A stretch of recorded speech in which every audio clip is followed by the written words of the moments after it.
En apenas 30 minutos, mi esposa organizará lo que disfraza como una simple noche de chicas, pero gracias a un error de su hermana descubrí la verdadera invitación, un plan de humillación perfectamente calculado por toda su familia para echarme de mi propia casa, grabar mi desgracia y reemplazarme con su ex.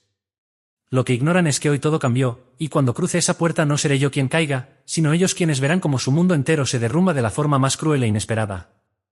Hace apenas 2 horas, mi cuñada Ira me envió por error un mensaje grupal que no estaba destinado para mí. El chat llevaba como título: miren cómo Lianna por fin se deshace del lastre. En él se detallaban minuciosamente los planes de lo que mi esposa me había dicho que sería una simple noche de chicas en nuestra casa. Desde ese momento me quedé sentado en mi coche, estacionado frente a una gasolinera, leyendo cada mensaje con incredulidad, sin decidir si debía reírme o estallar de furia. La conspiración era tan elaborada que parecía sacada de un guión. Ira había trazado un mapa completo de la casa, indicando cuáles habitaciones tenían la mejor iluminación para grabar. Sus hermanos, Dorian y Lucien, debían dejar sus camionetas a 3 cuadras de distancia a las 8:45 de la tarde, y entrar por la puerta trasera usando una copia de la llave que ella había hecho meses atrás.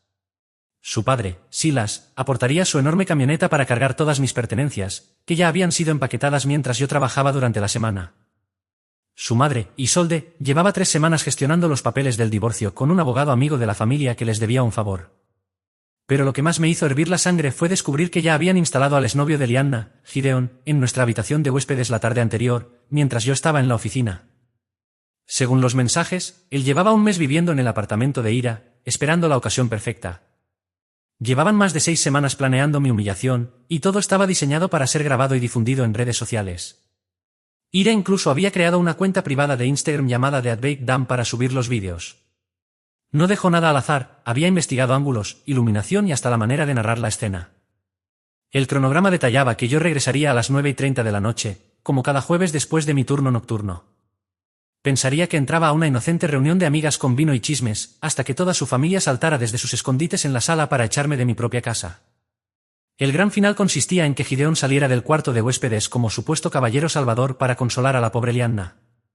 Ira incluso había escrito líneas específicas para que cada uno las repitiera y así garantizar que todo resultara entretenido para sus seguidores.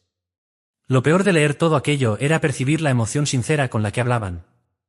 Dorian enviaba mensajes diciendo que no podía esperar a ver mi cara cuando comprendiera lo que ocurría, y aseguraba que sería un placer ponerme en mi lugar después de tantos años de aguantarme en las reuniones familiares. Lucien se jactaba de que, por fin, dejaría claro que yo jamás sería bienvenido en su círculo. Isolde había escrito largos párrafos explicando que durante años yo había arruinado la vida de su hija y que presenciar mi humillación sería una especie de terapia para todos. Detallaba las formas en que, según ella, yo era un esposo inadecuado y cómo esta vergüenza pública me enseñaría a no aspirar por encima de mi categoría. Mientras tanto, Ira organizaba las cámaras como si dirigiera una producción profesional, había asignado posiciones a cada miembro de la familia para capturar la escena desde todos los ángulos y hasta planeaba transmitir en directo para los parientes que no podrían asistir en persona. Lo que ninguno de ellos sabe es que yo llevo 4 años preparándome para un momento como este. No este plan exacto, pero sí cualquier jugada dramática que intentaran. Desde el primer día supe que la familia de Lianna me despreciaba, que nunca me consideraron digno de ella y que en secreto trataban de convencerla de dejarme. También sabía que, tarde o temprano, escalarían la situación hasta algo grande.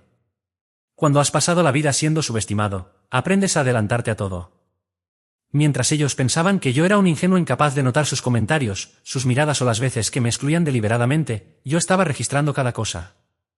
Guardé cada comentario sarcástico de Isolde sobre mi trabajo, cada ocasión en que Silas convenientemente olvidaba invitarme a un evento familiar, cada conversación en la que hablaban de mí como si no estuviera presente.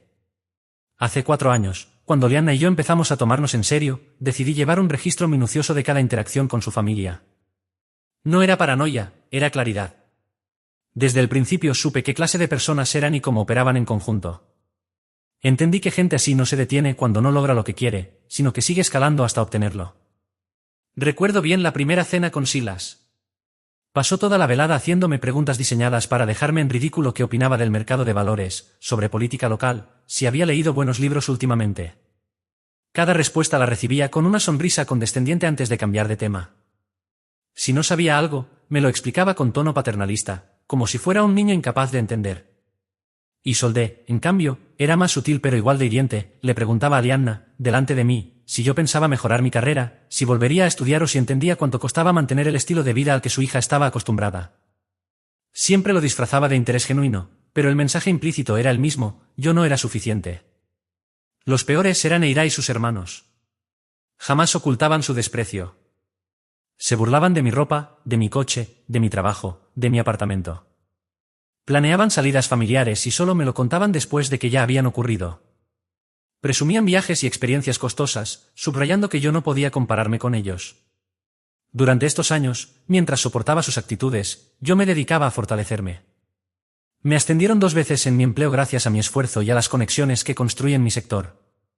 Invertí con inteligencia y hoy mis ahorros superan con creces lo que cualquiera de ellos imagina. Cultivé relaciones con personas influyentes, incluso algunas cercanas a sus propios círculos sociales.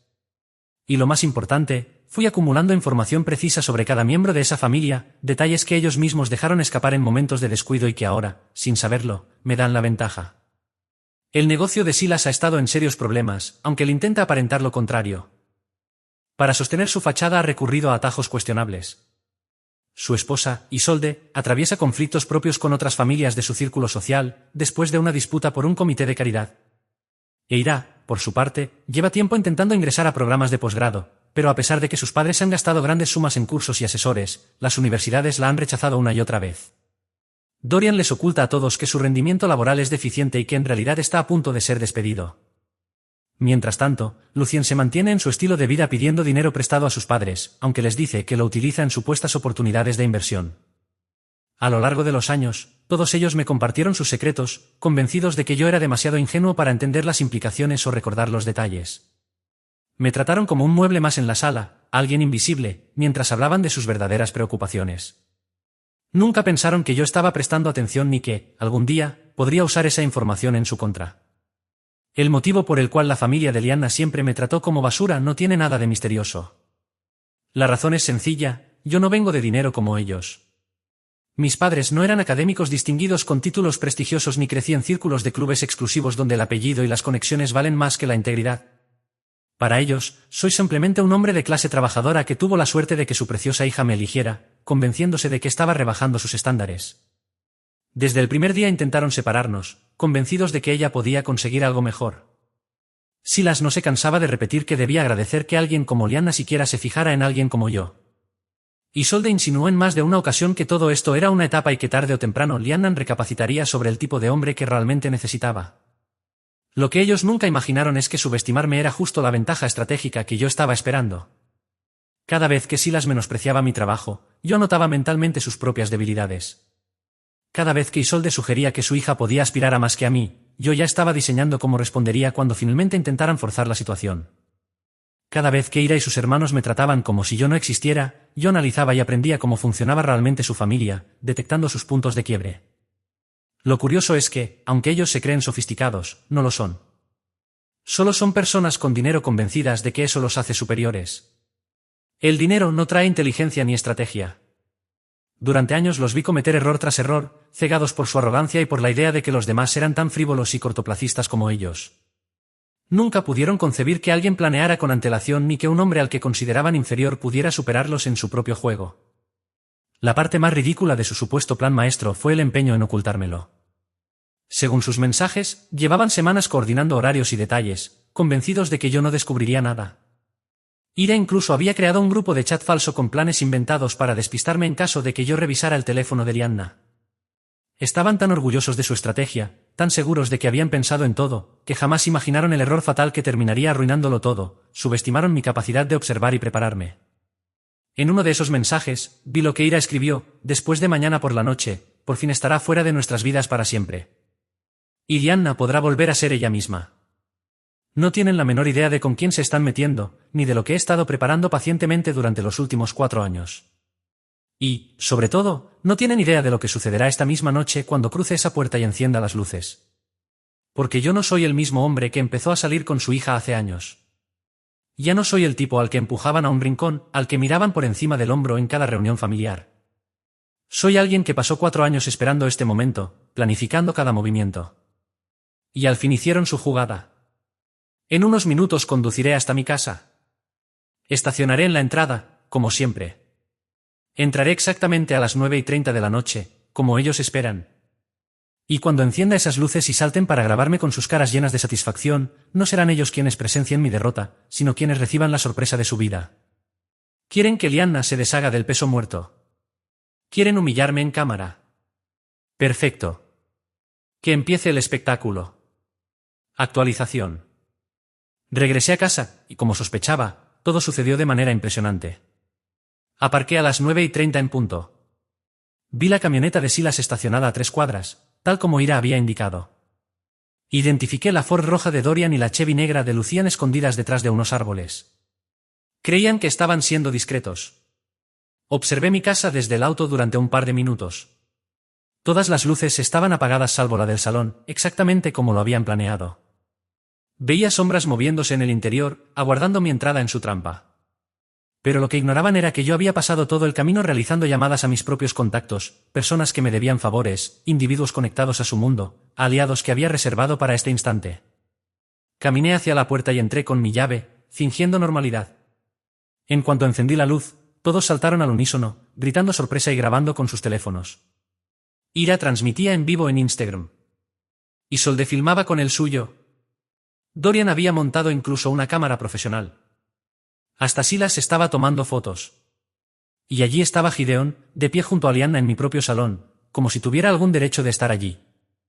Hablaban todos a la vez, diciendo que lo hacían por el bien de Lianna, que debía aceptar la realidad, que no era el hombre adecuado para su familia. Isolde insistía en que habían tenido demasiada paciencia conmigo. Silas aseguraba que un hombre de verdad sabe cuando está derrotado y se retira con dignidad. Yo, en silencio, sonreía. Sonreía de verdad. Fue en ese momento cuando Lianna abrió la boca para hablar. Ella me dijo que ya no podía seguir viviendo de esa manera, fingiendo que éramos compatibles cuando en realidad no lo éramos. Aseguró que su familia le había abierto los ojos, haciéndole ver que se había conformado con menos de lo que merecía. Repitió varias veces que Gideon la entendía de una forma en la que yo jamás podría hacerlo, porque compartía con él los mismos valores, el mismo entorno y las mismas raíces. Continuó explicando que yo era una buena persona, pero que nuestras diferencias eran demasiado grandes, necesitaba a alguien que estuviera a su altura tanto intelectual como socialmente. Admitió que había intentado convencerse de que el amor sería suficiente, pero no lo era. Según ella, requería a alguien que encajara con su vida, no a alguien a quien tuviera que justificar o defender constantemente.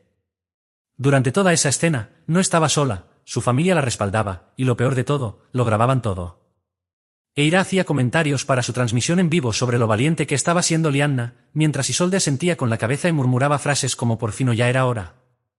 Silas y sus hijos, Dorian y Lucien, observaban desde atrás con una satisfacción evidente en sus expresiones. Fue entonces cuando Gideon dio un paso al frente, rodeó con su brazo a Lianna y empezó a hablar sobre cómo nunca había dejado de amarla. Aseguró que entendía que ella necesitaba tiempo para descubrir lo que realmente quería y que, aunque yo había cuidado de ella durante su confusión, había llegado el momento de que regresara a donde pertenecía. En ese instante decidí intervenir. Les dije que todo eso era muy conmovedor, pero que antes de continuar con su gran espectáculo, yo también tenía algo que mostrarles. Saqué mi teléfono y exhibí capturas de pantalla del grupo de mensajes que Ira me había reenviado por error. De pronto, el silencio invadió la sala. Comencé a leer en voz alta los mensajes en los que hablaban del The Great Dam, la cuenta de Instagram creada para mi humillación, y sus planes para transmitir en directo el momento en que me dejaban en ridículo. Mostré el esquema detallado de mi casa que Ira había compartido, junto con el cronograma de cada paso de su plan. Leí los mensajes de Dorian, donde expresaba lo satisfactorio que sería ponerme en mi lugar, y las largas descripciones de Isolde, quien aseguraba que ver mi vergüenza sería terapéutico. De inmediato, Eira intentó arrebatarme el teléfono, gritando que no tenía derecho a divulgar mensajes privados. Isolde exigía saber cómo había accedido a sus conversaciones familiares, mientras Silas comenzaba a perder la paciencia, acusándome de violar su intimidad. Yo, sin embargo, no había terminado. Les respondí que lo interesante era que me consideraran demasiado ingenuo para darme cuenta de lo que tramaban. Señalé que era curioso que hubieran invertido tanto esfuerzo en un plan tan elaborado, cuando lo más sencillo hubiera sido hablar directamente conmigo. Les pregunté si realmente pensaban que humillarme en redes sociales era la manera madura y sofisticada de alguien que presumía pertenecer a un mundo más refinado. Entonces me giré hacia Lianna y mencioné algo más. Le recordé que había decidido volver con un hombre que la había engañado con 3 mujeres distintas, incluyendo a su propia prima, durante una reunión familiar 2 años atrás. También destaqué que Gideon había estado diciendo por el pueblo que ella no era más que un pasatiempo temporal, un rebón, para ganar tiempo mientras resolvía qué hacer con su vida. Él de inmediato lo negó todo, acusándome de inventar mentiras para separarlos. Alegó que yo estaba desesperado y que haría cualquier cosa para manipularla. Le pidió a Lianna que no me escuchara. Fue entonces cuando volví a mostrar mi teléfono, pero esta vez para reproducir grabaciones de audio. Ahí se reveló mi verdadera estrategia. Durante 4 años había documentado todo. No solo cómo me trataban a mí, sino también lo que sucedía en su círculo social. Me había dedicado a construir relaciones con personas que conocían sus movimientos. Había entablado amistad con trabajadores de los lugares que solían frecuentar. Había recopilado información sobre todos ellos, incluyendo a Gideon. En esas grabaciones se le escuchaba hablando con sus amigos en el bar donde solían reunirse, presumiendo lo fácil que sería recuperar a Lianna porque, según él, siempre había sido ingenua y confiada. Decía claramente que pensaba aprovecharse del dinero de su familia para levantarse tras sus malas decisiones de negocios.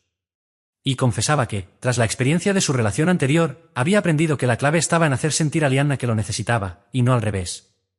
El rostro de Lianna se tornó completamente pálido. Eira detuvo la transmisión de inmediato. Incluso Silas e Isolde parecían incrédulos. Gideon, por su parte, se alteró, alegando que yo no tenía derecho a grabar conversaciones privadas y amenazando con llamar a la policía. Me acusó de ser peligroso, de estar fuera de mis cabales por andar registrando todo a escondidas. Quería saber cuánto tiempo había estado espiando y qué más había descubierto. Fue entonces cuando les expliqué que mi documentación no se limitaba a esas grabaciones. Durante 4 años había tejido cuidadosamente una red de contactos dentro de sus propios círculos sociales y profesionales, personal de confianza en las empresas de Silas y sus hijos, asistentes que manejaban su correspondencia, colegas que compartían reuniones con ellos. También conocía a los trabajadores del club social que frecuentaban, camareros que servían en sus reuniones de negocios, bartenders que escuchaban de cerca sus conversaciones, y voluntarios que colaboraban con Isolde en sus organizaciones benéficas.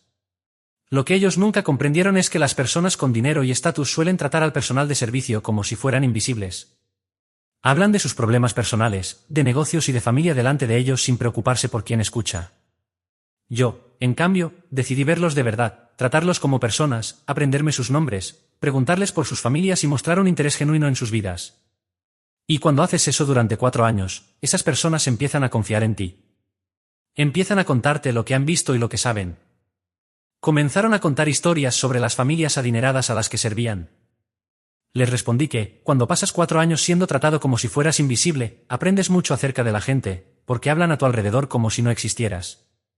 Terminas enterándote de sus verdaderas situaciones económicas, de sus problemas laborales, de los escándalos personales y hasta de secretos familiares. En ese momento, Silas exigió saber qué estaba insinuando exactamente.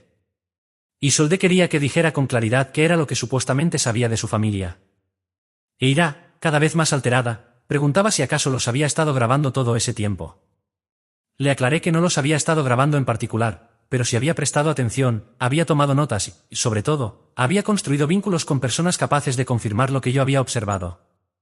Entonces hablé de la situación empresarial de Silas, de cómo su compañía llevaba tiempo atravesando dificultades y de cómo había recurrido a atajos cuestionables para mantener la apariencia de estabilidad. Le mencioné las dudas de algunos de sus socios respecto a su contabilidad y las consultas discretas que ciertos organismos reguladores habían comenzado a hacer. La cara de Silas se tornó roja y empezó a gritar que no sabía de qué estaba hablando, acusándome de lanzar señalamientos graves sin pruebas. Amenazó con denunciarme por hostigamiento y difamación si seguía atacando su negocio. Pero yo no estaba lanzando amenazas, simplemente compartía observaciones. Después mencioné lo de Isolde en el comité de beneficencia, las sospechas sobre fondos desaparecidos y gastos no autorizados, y cómo varias familias influyentes se habían alejado de ella tras algunos incidentes vergonzosos en eventos sociales recientes. Ella estalló, gritándome que era un mentiroso y que solo intentaba destruir a su familia con habladurías malintencionadas, asegurando que todo aquello probaba que yo estaba desequilibrado y que siempre habían tenido razón al desconfiar de mí. Continué con Eira, recordando sus repetidas negativas de programas de posgrado y cómo las universidades compartían reservas sobre su historial académico y solicitudes previas. Hablé también de las evaluaciones negativas que había recibido Dorian en el trabajo y las advertencias de sus supervisores, así como de las deudas de Lucien, que había ocultado a sus padres. En ese punto todos comenzaron a hablar a la vez, negándolo todo, exigiendo saber de dónde sacaba esa información, acusándome de acosarlos, invadir su privacidad e intentar chantajearlos con inventos. Pero esa era la verdad, yo no estaba mintiendo, ni tampoco pretendía chantajearlos. Solo les estaba dejando claro que aquel al que habían tratado como basura durante 4 años había estado observando todo. Ese hombre al que creían demasiado torpe para comprender su mundo en realidad lo conocía mejor que ellos mismos. Les dije que su juego de humillación había terminado y que ahora era momento de iniciar la verdadera conversación. Fue entonces cuando Gideon intentó controlar la situación, pidiéndonos calma y proponiendo que lo resolviéramos con madurez. Sugirió que quizá yo estaba dolido por la ruptura y que, con el tiempo, comprendería que aquello era lo mejor. Lo miré directamente y luego me giré hacia Lianna, preguntándole si de verdad estaba segura de que eso era lo que quería. ¿Realmente pensaba tirar a la basura nuestros 4 años juntos por alguien que ya había demostrado no ser confiable? ¿Iba a permitir que su familia manipulara sus decisiones de vida basándose en prejuicios y ambiciones sociales? Ella comenzó a llorar, diciendo que todo era demasiado, que no quería que las cosas se volvieran tan feas y dramáticas. Aseguró que solo deseaba ser feliz con alguien que entendiera su mundo y pudiera encajar en su vida sin conflictos constantes. Admitió que su familia tenía razón, que éramos demasiado distintos y que insistir en una relación insostenible era injusto para ambos. Aún así, en sus ojos vi titubear la duda. Comenzaba a cuestionarse si el plan familiar y la confianza en Gideon eran realmente lo que ella quería. Entonces les aclaré que esa conversación apenas estaba empezando. Porque lo que no habían entendido era que durante esos 4 años yo no solo había estado recopilando información, también había estado elaborando planes. La reacción en sus rostros al escuchar la palabra planes fue indescriptible, un instante en que comprendieron que nada saldría como habían imaginado. Eira exigió histéricamente saber a qué me refería. Silas trató de retomar el control, advirtiendo que si pensaba hacer algo en contra de ellos, me denunciarían por acoso y acecho. Pero les pedí calma. No pretendía hacer daño ni quebrantar ninguna ley, solo asegurarme de que enfrentaran las consecuencias naturales de sus propias decisiones. Les expliqué entonces lo que realmente había hecho en ese tiempo, recopilar registros minuciosos de cada interacción, cada comentario, cada desprecio, cada exclusión deliberada. Guardé no solo lo que me decían a mí, sino también lo que comentaban con otros cuando creían que yo no escuchaba. Cada vez que Isolde criticaba a Lianna por haberme escogido como pareja, cada vez que Silas bromeaba con sus socios sobre mi origen, cada burla de Eira y sus hermanos en reuniones sociales, todo estaba documentado. Tenía capturas de antiguas historias de Instagram de Eira, donde subía fotos de cenas familiares con frases como «cena en familia», sin el incómodo agregado, cuando yo no podía asistir. Conservaba vídeos de Snapchat donde Dorian se reía de mi coche o de mi ropa, y grabaciones en las que me describían como un «caso de caridad» del que Lianna se había apiadado. Lo más importante era que no solo acumulaba pruebas, también había cultivado relaciones con personas de su entorno capaces de complicarles la vida si seguían con su crueldad. ¿Recuerdan cuando mencioné al personal de su club social? Pues resulta que, cuando tratas a los trabajadores con respeto y humanidad en lugar de verlos como mobiliario invisible, ellos no lo olvidan. Durante años fui amable con ellos, mientras presenciaba cómo la familia los trataba con desprecio. Eso generó confianza, y algunos decidieron contarme cosas. El propio camarero del club llevaba meses tomando nota de las conversaciones de Silas, preocupado por lo que escuchaba. No fue porque yo se lo pidiera, sino porque Silas hablaba de prácticas empresariales dudosas justo delante de él. Cuando le conté mis problemas con la familia, me ofreció compartir lo que había observado. Así descubrí que Silas hablaba abiertamente de cómo manipular contratos de la empresa para beneficiar sus inversiones personales. Silas llevaba meses comentando sin pudor cómo utilizaba su cargo para favorecer negocios en los que tenía intereses, sin informar a sus jefes ni clientes sobre esos conflictos. El propio camarero había escuchado más de una vez cómo presumía de esos planes delante de sus amigos de golf. Yo, por mi parte, había estado registrando cada detalle de esas conversaciones y decidí empezar a compartir mis preocupaciones con algunos de los empleados de la empresa de Silas. Mi intención no era hundirlo, sino advertirles de la clase de persona con la que trabajaban. También me acerqué a contactos de su industria que conocí en conferencias y eventos de negocios. Ellos ya conocían la reputación de Silas, y podían corroborar la información que yo había recopilado. Cuando durante nuestro enfrentamiento le expuse todo lo que había estado haciendo, perdió el control por completo, gritaba que quería destruir su carrera con mentiras y amenazaba con demandarme por difamación y entorpecimiento de sus relaciones comerciales. Quería saber con exactitud a quién había hablado y qué les había dicho. Pero yo no inventaba nada, solo me aseguraba de que sus colegas y socios tuvieran acceso a las mismas pruebas que yo había reunido durante años, pruebas que provenían directamente de sus actos y palabras. El caso de Isolde era aún más delicado, ya que toda su posición social dependía de su imagen dentro de asociaciones benéficas y grupos sociales. Durante 2 años me infiltré en ese entorno como voluntario, no por interés en sus causas, sino para observar cómo actuaba ella cuando creía estar rodeada de aliados. Descubrí que manipulaba donaciones para beneficiarse, se apropiaba del trabajo ajeno y propagaba rumores para perjudicar a otras mujeres que consideraba rivales. Al mismo tiempo, fui creando lazos genuinos con miembros de esas organizaciones que también habían notado sus tácticas, pero no se atrevían a hablar por miedo al peso social de su familia. Al compartir mis propias observaciones sobre el trato que Isolde daba a quienes veía inferiores, esos miembros empezaron a abrirse y contarme sus experiencias.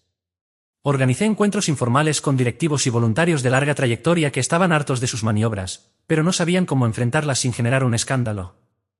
Les proporcioné pruebas y los animé a comprender que no estaban solos. Cuando enfrenté a Isolde con toda esta información, se descompuso. Me acusó de conspirar contra ella, asegurando que quería arruinar su reputación por resentimiento. Decía que estaba celoso de su posición social y que buscaba apartarla de sus amistades porque no soportaba que yo no encajara en su mundo. Sin embargo, yo no tramaba nada en su contra, simplemente ayudaba a otros a darse cuenta de que podían poner límites a alguien que llevaba años abusando de su apellido para manipularlos.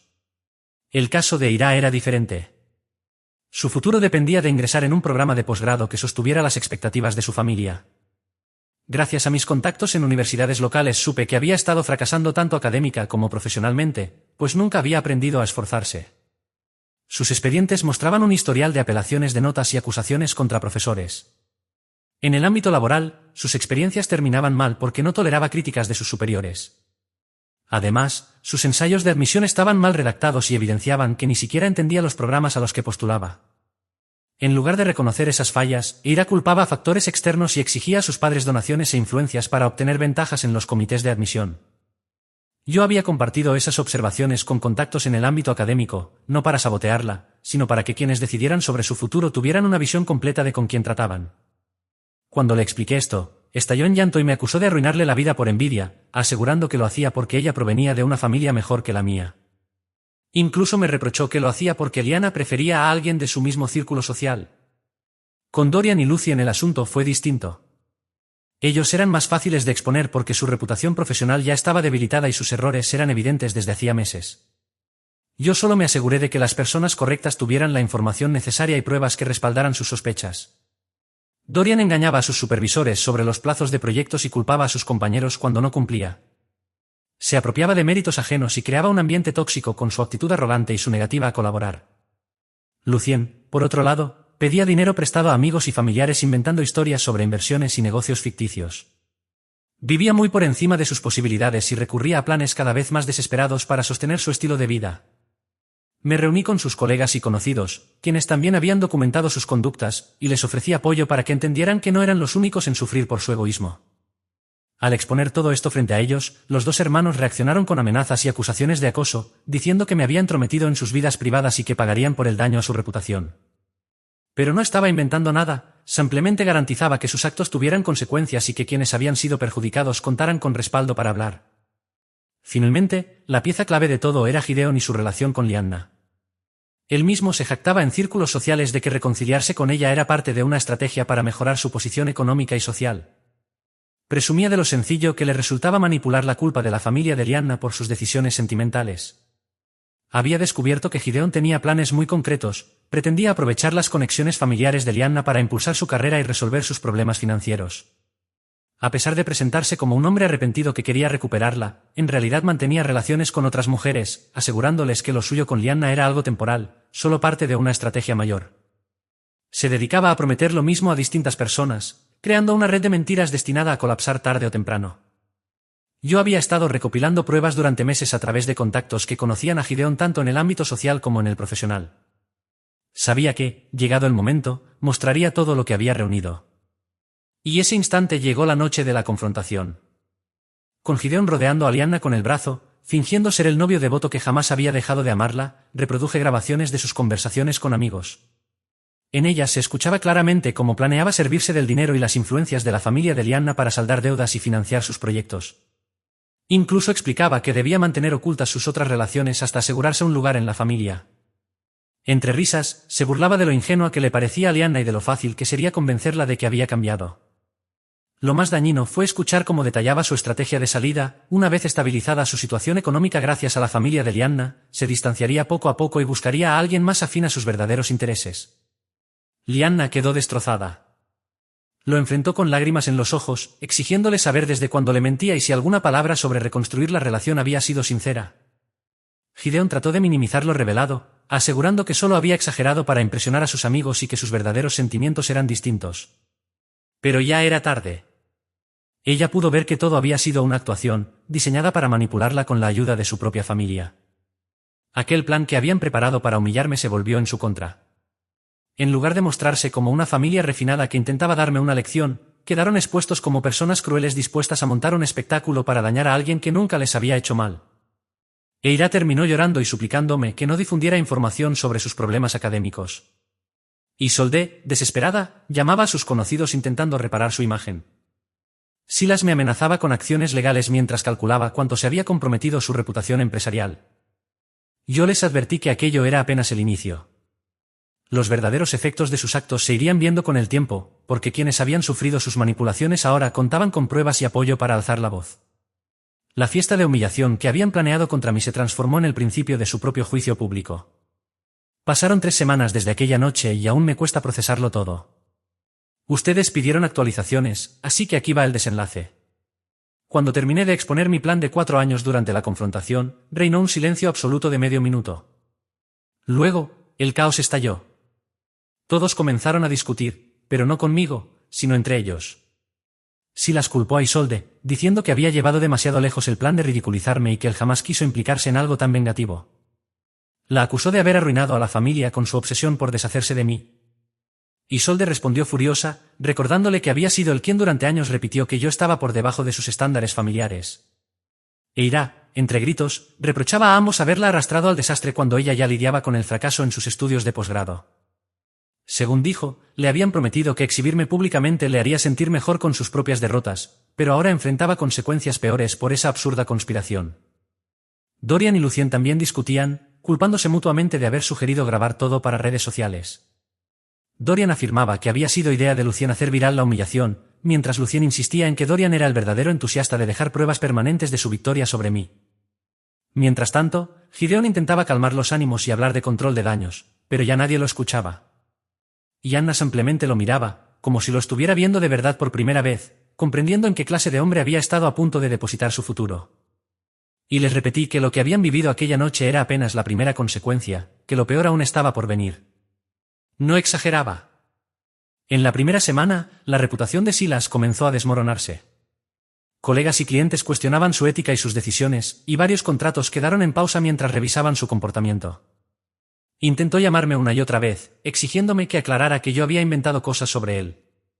Incluso me ofreció disculpas a cambio de que lo ayudara a recomponer sus relaciones laborales. Como no respondí, empezó a aparecer en mi trabajo, rogándome que lo escuchara. En uno de esos encuentros, confesó que nunca me había considerado una mala persona, solo alguien que no encajaba en la imagen que quería para el futuro de su hija. Admitió que la situación se le había ido de las manos, alimentada por la ansiedad colectiva de su familia sobre el estatus social. Yo le recordé todas las veces que lo escuché menospreciar mis orígenes y recalcar que personas como yo debíamos saber nuestro lugar. Silas se enojó, diciendo que sacaba sus palabras de contexto, que en realidad solo intentaba proteger a Lianna de decisiones que limitaran sus oportunidades. Le dejé claro que sus problemas de negocios no eran mi responsabilidad y que su entorno estaba juzgándolo por hechos comprobables, no por rumores. La caída de Isolde fue incluso más rápida. Los círculos de caridad donde se movía comenzaron a revisar sus cargos de liderazgo cuando los demás miembros, al fin empoderados, se animaron a expresar las quejas que habían guardado por años. Varias familias influyentes retiraron su apoyo a los eventos que ella organizaba. Su estrategia fue distinta. Apareció en mi casa, llorando y pidiéndome perdón. Decía que su conducta había estado guiada por la inseguridad y el miedo a perder control sobre las decisiones de Lianna, que aquel plan humillante había sido un acto desesperado más que una maldad consciente. Admitió que, durante mucho tiempo, se había convencido de que provocar una confrontación drástica ayudaría a Lianna a ver nuestra relación con claridad, pero terminó comprendiendo que lo único que hacía era manipular a su hija para calmar sus propias inseguridades con respecto al estatus social. Yo le recordé a Isolde todas las ocasiones en las que había hecho comentarios despectivos sobre mis orígenes y mi nivel educativo. Le mencioné ejemplos concretos en los que insinuaba a Lianna que estaba conformándose con algo muy por debajo de lo que merecía. Isolde no pudo sostener más la fachada y terminó derrumbándose. Reconoció que le había intimidado ver lo segura e independiente que Lianna se había vuelto desde que empezamos a salir. Entre lágrimas me prometió que, si la ayudaba a recuperar su reputación, apoyaría completamente mi relación con su hija y no intervendría nunca más. Yo le respondí que su situación social era la consecuencia natural de años de manipulación y que ahora simplemente estaba cosechando lo que había sembrado ante personas cansadas de tolerarla. Mientras tanto, el futuro académico de Ira se desplomó por completo cuando los comités de admisión recibieron pruebas contundentes de su deshonestidad. Los intentos de sus padres por presionar con donaciones y contactos fueron un boomerang. Las universidades entendieron que intentaban forzarlas a admitir a alguien con problemas graves de integridad. Ira entró en una crisis de histeria al descubrir que sus planes académicos y profesionales estaban arruinados. Me acusó de destruir deliberadamente su futuro por envidia del éxito de su familia y como venganza por haber sido rechazado de su círculo social. Yo le respondí mostrándole publicaciones en redes donde se burlaba de mi apariencia y mis orígenes, además de capturas de conversaciones en las que ridiculizaba mi trabajo y a mi familia frente a sus amistades. Ira intentó excusarse diciendo que todo habían sido bromas malinterpretadas y que los problemas en sus estudios se debían a prejuicios de los profesores y a evaluaciones injustas, no a su conducta. Le dejé claro que sus fracasos eran la consecuencia directa de sus propias decisiones. Los hermanos Dorian y Lucien corrieron una suerte similar. Sus superiores, tras recibir documentación que confirmaba sospechas sobre su ética laboral, los sometieron a planes de mejora que en la práctica significaban su salida inevitable. Ambos me aseguraron que sus problemas en el trabajo nada tenían que ver con los conflictos familiares y me acusaron de difundir rumores para dañarlos. Sin embargo, yo tenía grabaciones en las que se reían de mis orígenes y planeaban cómo hacerme sentir incómodo en reuniones familiares.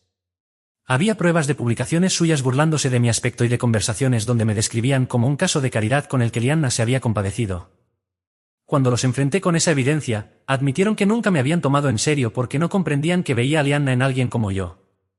Según ellos, solo intentaban protegerla de un error que podía limitar sus oportunidades sociales y económicas. Les contesté que sus problemas laborales eran resultado de su propio comportamiento y que sus compañeros habían llegado a esas conclusiones por observaciones propias, no por mis acciones. La caída más drástica, sin embargo, fue la de Gideon. Lianna por fin entendió que él había manipulado tanto sus emociones como los temores de su familia para su propio beneficio. Las grabaciones que mostré en la confrontación lo dejaron sin posibilidad de fingir que buscaba sinceramente reconstruir su relación con ella. Gideon intentó convencerla de que todo estaba sacado de contexto y que en realidad sus intenciones eran nobles, pero Lianna reconoció en sus palabras un patrón de manipulación ya vivido antes. Descubrió que él había explotado las dudas de su familia hacia mí para presentarse como la opción segura, cuando en realidad era un riesgo mayor para su estabilidad emocional y financiera. Cuando Lianna lo cuestionó sobre otras relaciones y sus verdaderos motivos económicos, Gideon negó al principio, pero al ser presionado acabó reconociendo que mantenía vínculos con otras mujeres mientras intentaba recuperarla. Su respuesta se volvió agresiva, acusándome de arruinarlo por envidia y de destruir su reputación. Yo le aclaré que Lianna tenía derecho a conocer su verdadero carácter y que si había perdido su relación era por su propia deshonestidad. Lo más importante fue que Lianna comprendió que su familia había manipulado sus miedos y emociones para defender sus propios intereses, no los de ella. Finalmente, reconoció que sus objeciones hacia mí no se basaban en mi carácter o en nuestra compatibilidad, sino en prejuicios y ansiedades sociales. Me pidió perdón por permitir que influyeran en sus decisiones y por colaborar en aquel plan para humillarme. Aceptó que durante años había priorizado la comodidad de su familia por encima de nuestra relación. Aún así, yo le dije que el daño estaba hecho. Haber soportado 4 años de desprecio de su familia mientras ella buscaba excusas había demostrado que siempre pondría sus opiniones por delante de mi bienestar. Lianna intentó asegurar que ahora podía marcar límites claros, incluso cortar el contacto con ellos si era necesario, pero yo le respondí que ya no buscaba arreglar nada. Le expliqué que la persona que había planeado esta estrategia de 4 años no era alguien interesado en el perdón, sino en la justicia. 3 semanas después, las consecuencias seguían desarrollándose exactamente como lo había previsto. La reputación empresarial de Silas se vino abajo, enfrentando graves problemas financieros. Isolde tuvo que renunciar a casi todos sus cargos sociales y varias familias influyentes rompieron lazos con ella. Eira vio destruidos sus planes académicos y tuvo que regresar a la casa de sus padres. Dorian y Lucien perdieron sus empleos y con su prestigio hecho pedazos, les resultaba imposible conseguir nuevas oportunidades. Gideon desapareció de la ciudad después de que sus engaños sentimentales y financieros se derrumbaran al mismo tiempo. Y yo, estoy justo donde quería estar desde hace 4 años, independiente, exitoso y libre de todos aquellos que pensaron que podían tratarme como basura sin pagar un precio. La familia que esperaba ver a Lianna deshacerse de un peso muerto, terminó viendo cómo su propio mundo colapsaba. Eso es lo que ocurre cuando alguien subestima a otra persona durante años y, además, intenta humillarla en público.